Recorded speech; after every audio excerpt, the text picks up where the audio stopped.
Keely, I'll throw to you. What would a day look like in a PRU setting? So it's really similar in terms of what a special needs kind of setup would be in terms of the class sizes. Is quite small.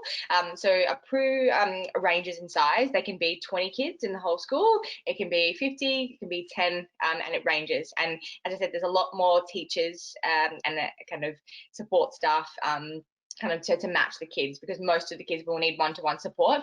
I think PRUs try and replicate as much as they can a normal, especially in a secondary school, secondary age PRU, what a normal kind of secondary day would look like. They try and put maths lessons, they try and put science and food tech, and quite often, you know, it'll there's only like 4 classes in the whole school, especially the one that I worked in. It was quite small. It was 16 kids in the whole school. So in the morning they always have like a breakfast club. So they'll lay out the food. So it's quite a nice actually opportunity, because the first experience you have when you walk in for the day, you meet the head teacher. You know, this is a kind of on the supply capacity on a day of daily work, but you meet the head teacher and you'd sit down and the kids are all there, and they're kind of a little bit subdued the very first thing in the morning, and they're all having their breakfast. So it's a nice opportunity for you to kind of see the kids and when they first arrive, and then they split off into their classes. So as a teacher, if you were just covering, or if it was your own class, there might be 5 kids maximum in your class, and there'll be a couple of teaching assistants in there to support. In terms of curriculum side of things, you'll try your best absolutely to deliver whatever it may be, whether that's cred, writing and English for the day. It might not be that is how the lesson ends up.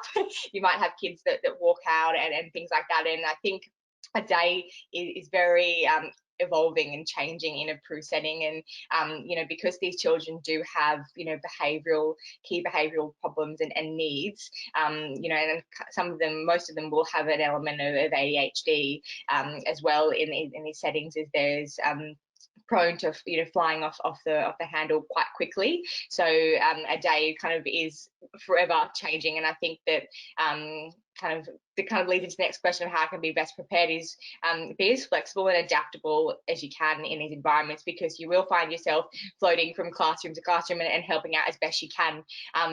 So that's probably what a day would look like, and I would say it's probably one of the most rewarding days you will have when you work in a PRU setting. You will feel probably exhausted by the end of the day, because you're always on. You have to be on all the time and make sure you're knowing where kids are all the time. So yeah, it's a great day. Anything else I've missed there, Lizzie or Phoebes, you want to add?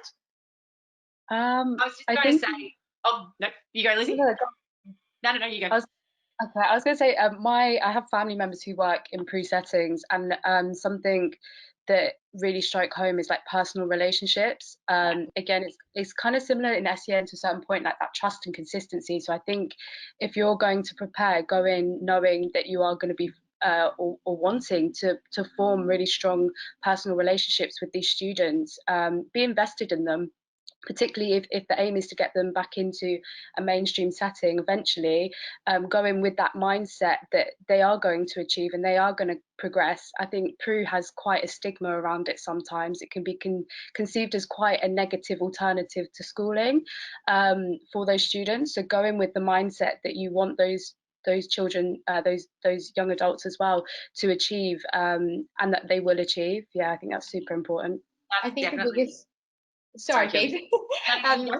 Off the back of that, Lizzie, I think the biggest advice I was given in terms of to assisting with their learning was to just also ask them about their lives and who they are and how that they've ended up here and what their plans are. Especially in secondary age, a lot of these kids have aspirations to go on to college, or they want to go to university, and so actually having these conversations about them and I think you're careful when obviously you're talking about the family life, but generally if you kind of just ask them, how are you, and how long have you been in the school, a lot of the kids will have only been there for a day or two. It is kind of sometimes in some PRU environments, it is a revolving door, because as Lizzie said, the aim is to get them back into mainstream. So sometimes these short-term, settings are only very short term, and that could be a week. So you will have a lot of kids coming and going, but some of the kids do stay in there a little bit longer. But it's just, I think the biggest thing is to also show me what you're working on.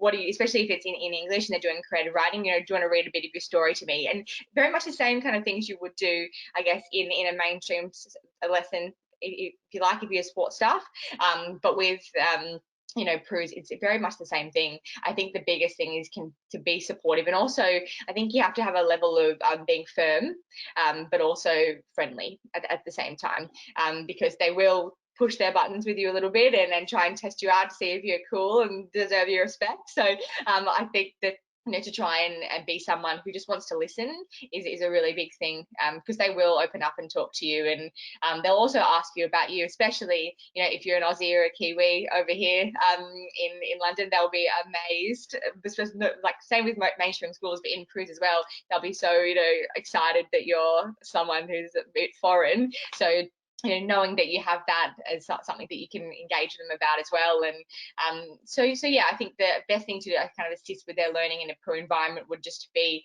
support and have empathy, that kind of that they've come from a tough background, or that they have things going on in their lives, and the kids, from one day to the next, their moods will change. One day they will come in and they will be this sprightly child, and the next day they'll come in and won't want to talk to anyone and want to pick fights with everyone. So you get this kind of seesaw of emotions, if you like, and just kind of being prepared with that. And when everything is kind of going up around them, for you to be the still point when they come into school and be the calm influence in their day is probably the biggest advice I can give.